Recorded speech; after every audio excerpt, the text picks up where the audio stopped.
주 예수님의 은혜가 함께 하시기를 빕니다. 오늘도 건강하시고 복된 하루 되시기 바랍니다. 그러면 사도신경으로 신앙 고백하심으로 5월 6일 아침 예배를 드리겠습니다. 나는 전능하신 아버지 하나님 천지의 창조주를 믿습니다. 나는 그의 유일하신 아들 우리 주 예수 그리스도를 믿습니다. 그는 성령으로 잉태되어 동정녀 마리아에게서 나시고 본디오 빌라도에게 고난을 받아 십자가에 못 박혀 죽으시고 장사된 지 사흘 만에 죽은 자 가운데서 다시 살아나셨으며 하늘에 오르시어 전능하신 아버지 하나님 우편에 앉아 계시다가 거기로부터 살아있는 자와 죽은 자를 심판하러 오십니다. 나는 성령을 믿으며 거룩한 공교회와 성도의 교제와 죄를 용서받는 것과 몸의 부활과 영생을 믿습니다. 아멘. 오늘 읽으실 하나님의 말씀은 역대상 17장 7절부터 12절까지의 말씀입니다. 주어진 하나님의 말씀을 받들어 읽겠습니다. 함께 보시겠습니다.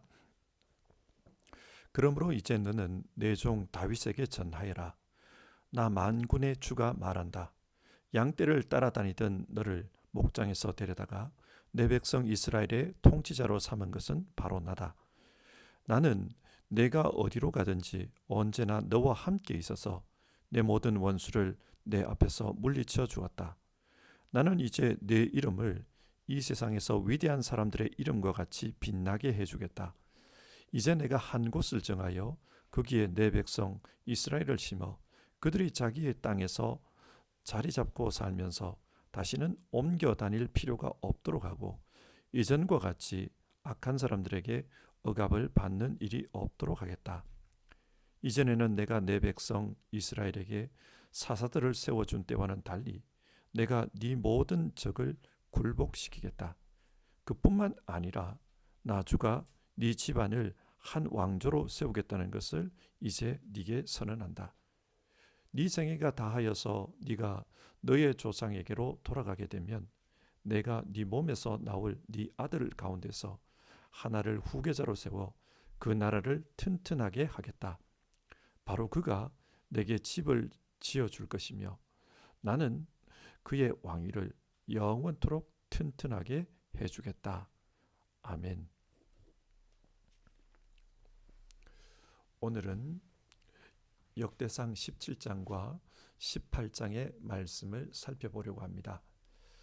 어제 우리는 역대상 13장부터 16장까지의 말씀을 통해 다윗 왕국의 국정 철학이 하나님의 주권을 인정하는 것이다. 그렇게 말했습니다. 그런데 하나님의 주권을 인정하는 것이 어떤 것입니까? 하나님께서 이 세상의 통치자이시다. 하나님이 우리의 왕이시다. 그렇게 믿는 것이 하나님의 주권을 인정하는 것입니다. 하나님이 이 세상의 왕이심을 믿는다면 그러면 이스라엘을 다스리는 인간 왕 다윗은 현실 상황에서 어떻게 행동해야 합니까? 이것은 오늘 우리에게도 중요한 질문입니다. 우리 모두는 하나님께서 이 세상을 다스리는 주권자이심을 믿습니다.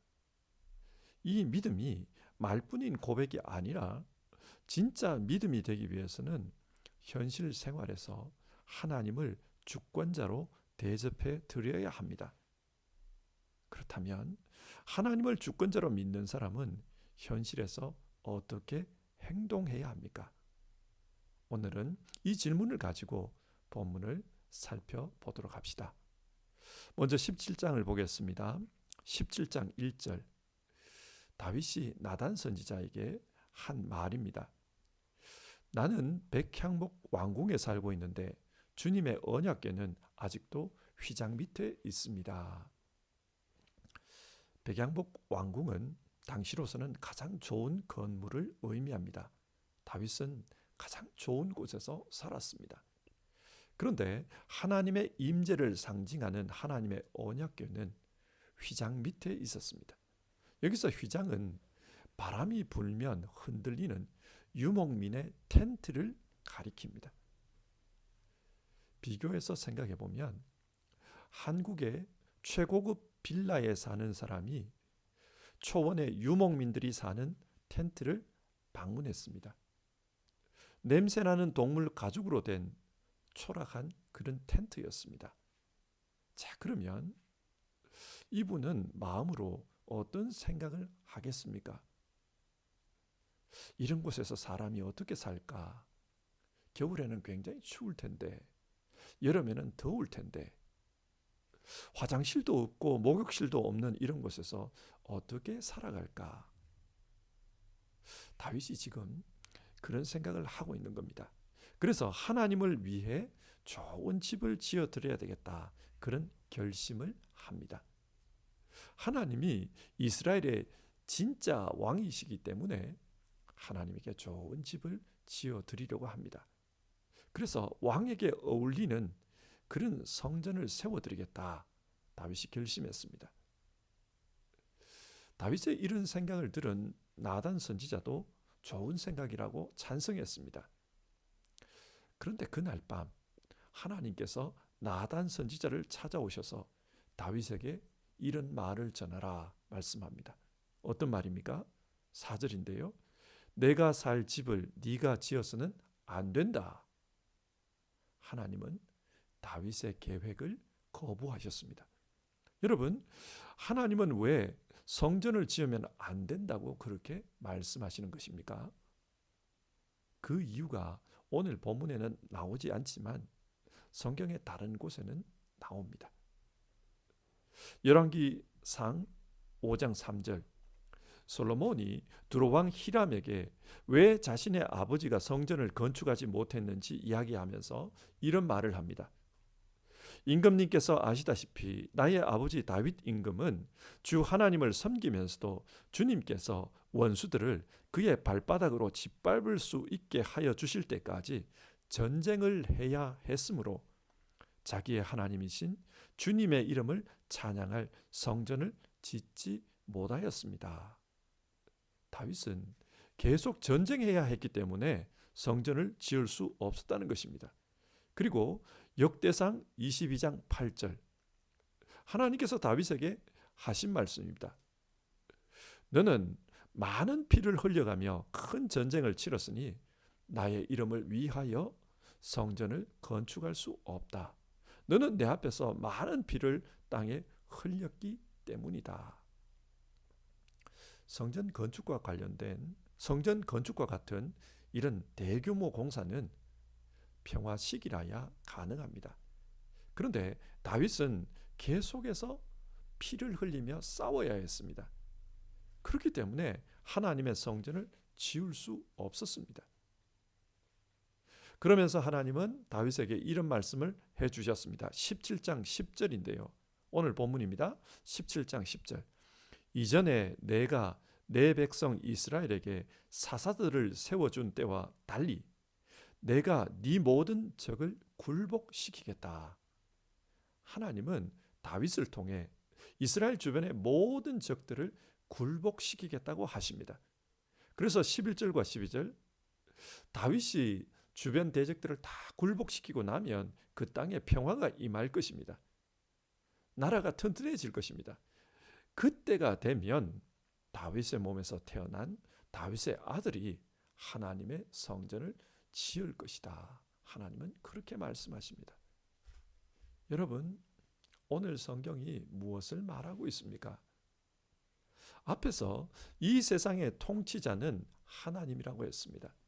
그렇기 때문에 이 세상 역사는 하나님이 계획하시고 하나님의 계획에 따라 이루어집니다. 그리고 하나님은 자신의 계획을 실현하기 위해 한 사람 한 사람 하나님의 사람에게 사명을 주십니다. 그렇다면 하나님의 사람 다윗에게 주어진 사명은 무엇입니까? 이스라엘 주변의 모든 적들을 굴복시키는 것입니다. 그래서 이스라엘의 평화가 임하도록 하는 것, 그것이 다윗의 사명이었습니다. 이렇게 평화가 임하면 그때 솔로몬을 통해 성전을 짓게 하겠다는 것입니다. 여러분, 천지의 주권자이신 하나님은 자신의 뜻을 이루기 위해서 자기 사람에게 사명을 주십니다. 사명을 주실 뿐만 아니라 하나님은 그 사람이 사명을 감당할 수 있도록 인도해 주십니다. 7절을 보십시오. 하나님께서 다윗에게 이런 말씀을 합니다. 나 만군의 주가 말한다. 양떼를 따라다니던 너를 목장에서 데려다가 내 백성 이스라엘의 통치자로 삼은 것은 바로 나다. 다윗이 양치던 시절 다윗은 아버지와 형제들에게도 인정받지 못하던 그런 사람이었습니다. 그래서 집안에 사무엘 선지자가 찾아와 예배를 드릴 때에도 다른 아들은 다 불러도 다윗은 부르지 않았습니다. 중요하지 않은 아들이었다는 말입니다. 이런 아들이 어떻게 왕이 될 수 있겠습니까? 사람에게도 인정받지 못하는데 어떻게 한 나라의 왕이 되겠습니까? 그러나 하나님은 그런 다윗을 이스라엘의 왕으로 택정하셨습니다. 그리고 선택하신 그를 왕이 될 수 있도록 인도해 주셨습니다. 주권자이신 하나님은 사명을 주실 뿐만 아니라 그 사명을 이룰 수 있도록 인도해 가십니다. 근데 여러분, 하나님께서 인도해 가신다고 해서 그 인생에 아무런 어려움이 없겠습니까? 다윗은 아무 어려움 없이 순탄하게 그렇게 왕이 되었습니까? 그렇지 않습니다. 다윗의 인생에는 어려움이 많았습니다. 사울에게 쫓겨다니며 언제 죽을지 모르는 그런 피난 생활을 해야만 했습니다. 그리고 나중에는 적국인 블레셋의 망명에서 블레셋 왕을 섬기는 치욕의 삶을 살기도 했습니다. 그런데 이런 모든 어려움, 이런 고난의 삶을 이길 수 있었던 것은 하나님께서 언제나 그와 함께해 주셨기 때문입니다. 8절 말씀인데요. 나는 네가 어디로 가든지 너와 함께 있어서 네 모든 원수를 네 앞에서 물리쳐 주었다. 주권자이신 하나님은 자신의 사명자가 맡겨진 그 사명을 이룰 수 있도록 늘 함께해 주십니다. 그렇기 때문에 훗날 다윗은 이런 찬송을 부릅니다. 시편 23편 4절인데요. 내가 사망의 음침한 골짜기로 다닐지라도 해를 두려워하지 않을 것은 주께서 나와 함께 하심이라. 자, 보십시오. 주권자이신 하나님은 이 세상을 다스리면서 자신의 사람 한 사람 한 사람에게 사명을 주십니다. 그리고 그들로 하여금 하나님의 뜻을 이루게 하십니다. 다윗 같은 경우 자기가 원한 것은 하나님께 좋은 성전을 지어드리는 것이었습니다. 그러나 하나님께서 다윗에게 주신 사명은 성전을 짓는 것이 아니라 이스라엘의 대적을 물리치는 것이었습니다. 성전을 지을 수 있도록 준비하는 것이었습니다. 우리가 진짜 하나님을 주권자로 인정한다면 하나님께서 내게 주신 그 사명에 충성해야 합니다. 비록 내게 주어진 사명이 내 마음에 안 들 수도 있습니다. 그러나 하나님을 진짜 주권자, 나의 왕으로 인정한다면 하나님께서 내게 맡기신 그 사명을 받아들이고 그 사명에 충성해야 합니다. 두 번째로, 주권자이신 하나님을 진짜 믿는다면 하나님은 내 생각보다 크신 분이라는 것을 인정해야 합니다. 오늘 본문을 읽다 보면은 워드 플레이가 나옵니다. 다윗이 하나님을 위해 집을 짓겠다고 했습니다. 그런데 하나님께서 다윗을 위해 집을 지어주겠다고 하십니다. 여기서 집이라는 단어가 반복되고 있습니다. 그런데 다윗이 말한 집과 하나님께서 말씀하신 집은 의미가 전혀 다릅니다. 다윗이 짓겠다고 했던 집은 건물입니다. 하지만 하나님께서 지어주겠다고 말씀하신 집은 건물이 아니라 왕조입니다. 다윗은 하나님이 지어주시는 집, 이 집이 무슨 의미인지 그 당시에는 제대로 이해하지 못했을 것입니다. 그래서 이 왕조가, 이 집이 자기의 후손들이 자기를 뒤이어 왕위를 이어가는 것으로 생각했을 것입니다. 하지만 실제에서 이 말씀은 메시아 언약과 연관이 됩니다. 13절인데요. 나는 그의 아버지가 되고 그는 나의 아들이 될 것이다. 다윗의 왕조를 이어갈 이 사람은 하나님의 아들입니다.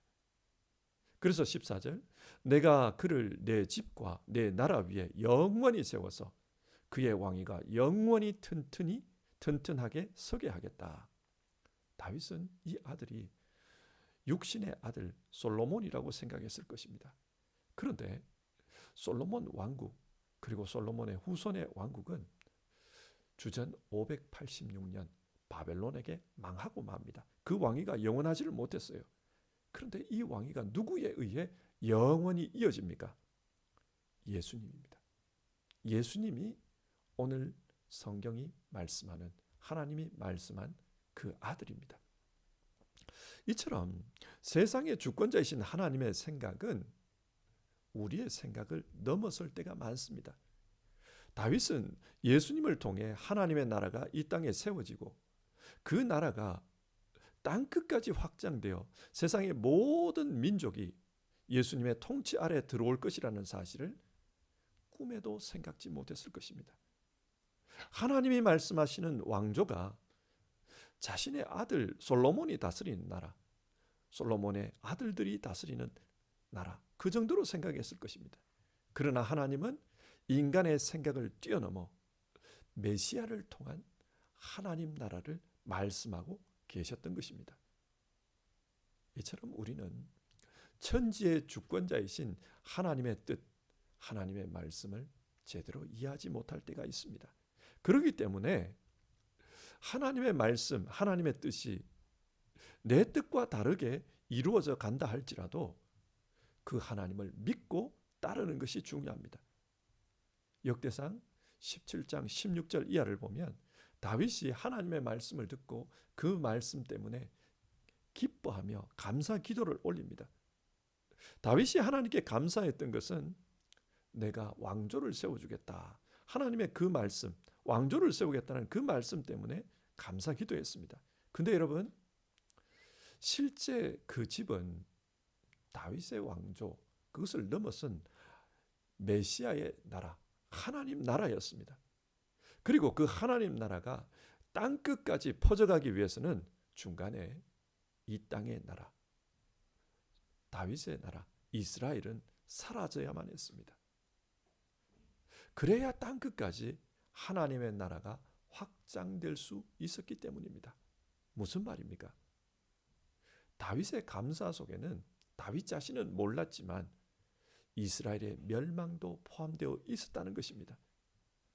이것이 오늘 우리에게 주는 교훈은 우리를 통해 하나님의 역사가 이루어질 때 때로는 우리가 예상치 못했던 일, 때로는 내게 해롭게 느껴지는 일, 그런 일도 일어날 수 있습니다. 그러나 천지의 주권자이신 하나님을 믿는다면, 내 생각을 넘어선 크신 하나님을 믿는다면 그럴 때에도 감사해야 합니다.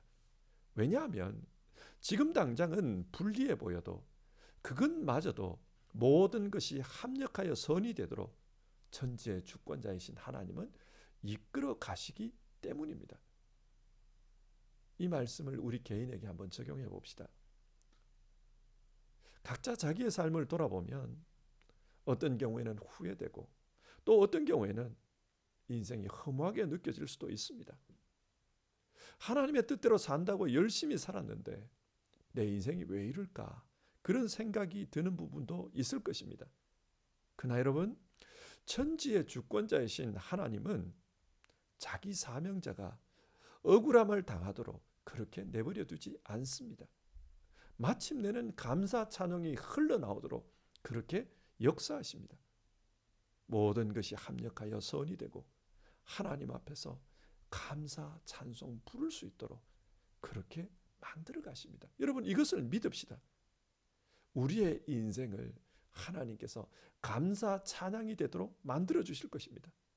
진짜 하나님을 주권자로 믿는 사람은, 그리고 그 주권자이신 이신 하나님께서 맡긴 사명에 충성한 사람은 이것을 믿고 하나님이 내 인생 축복해 주신다. 이것을 믿고 흔들림 없이 살아야 합니다. 이어서 18장부터 20장은 다윗이 정복 전쟁에서 승리했던 그 기록을 쓰고 있습니다. 다윗의 사명이 주변의 적들을 무찌르는 것이라고 했지 않습니까? 다윗은 실제로 그 사명을 잘 감당했습니다. 어떻게 가능했습니까? 하나님께서 함께해 주셨기 때문입니다. 그래서 동서남북 사방으로 다윗이 주변의 적들을 정복했던 이야기가 기록되어 있습니다.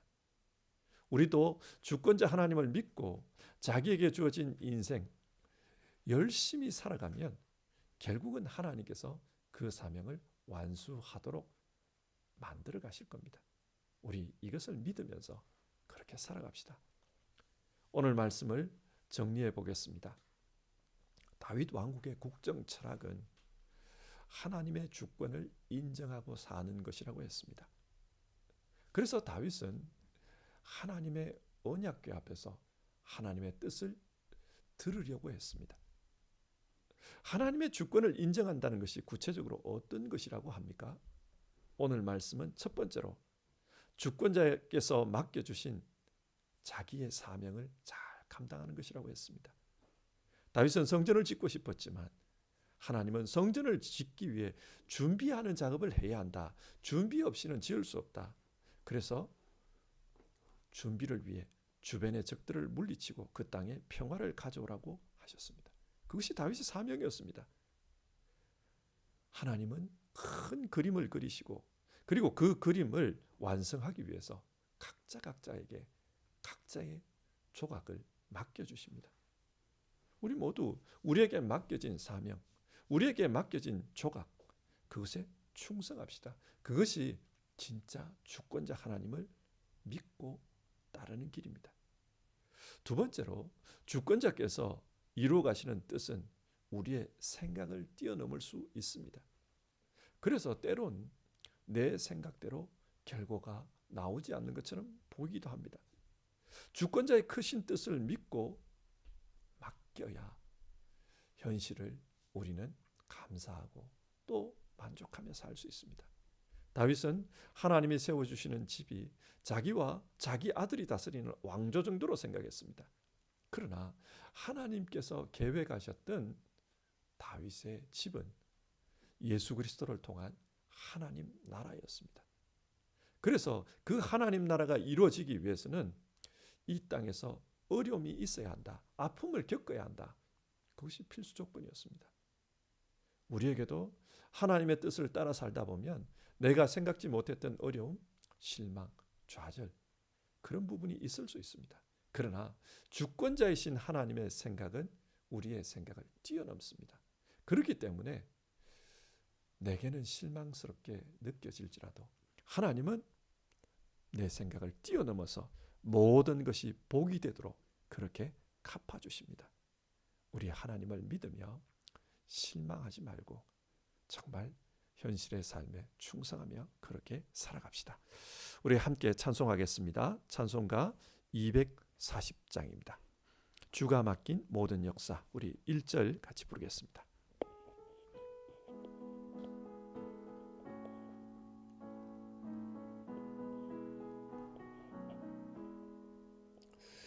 주가 맡긴 모든 역사 힘을 다해 마치고 밝고 밝은 그 아침을 맞을 때 요단강을 건너가서 주의 손을 붙잡고 기쁨으로 주의 얼굴 배우리.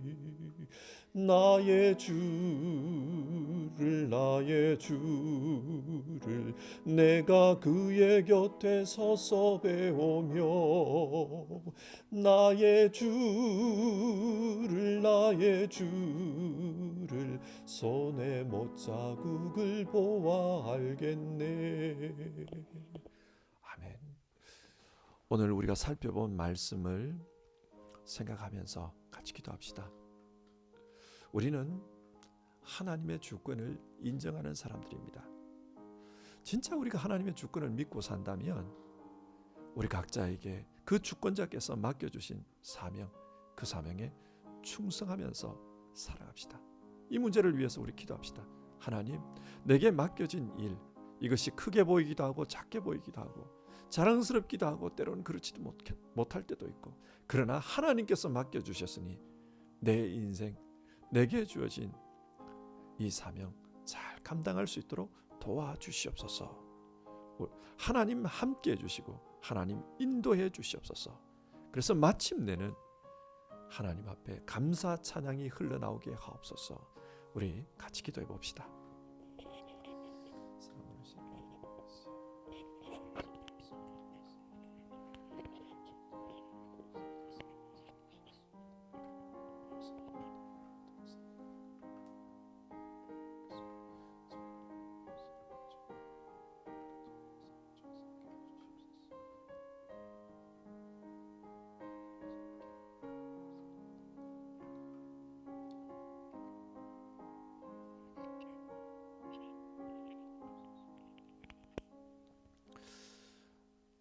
하나님 아버지, 오늘 말씀을 통해서 주권자 하나님을 믿고 따르는 사람은 어떻게 살아가는가, 그 문제에 대해서 우리가 생각해 봤습니다.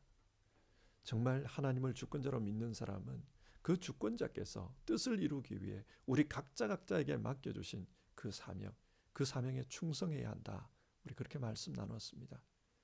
그리고 진짜 주권자 하나님을 믿는다면 하나님의 뜻은 내 생각보다 크기 때문에 때로는 내게 실망스러울 수도 있고 때로는 내게 뜻이 이루어지지 않은 것처럼 보일 수도 있다. 우리가 그렇게 말씀 나눴습니다. 그러나 마침내는 하나님께서 합력하여 선이 되어 모든 것이 복이 되도록 해주신다. 우리 그렇게 말씀 나눴습니다. 하나님, 우리 각자에게 주어진 사명에 충성하게 하옵소서. 그리고 그 사명을 행하면서 실망하지 않게 하옵소서.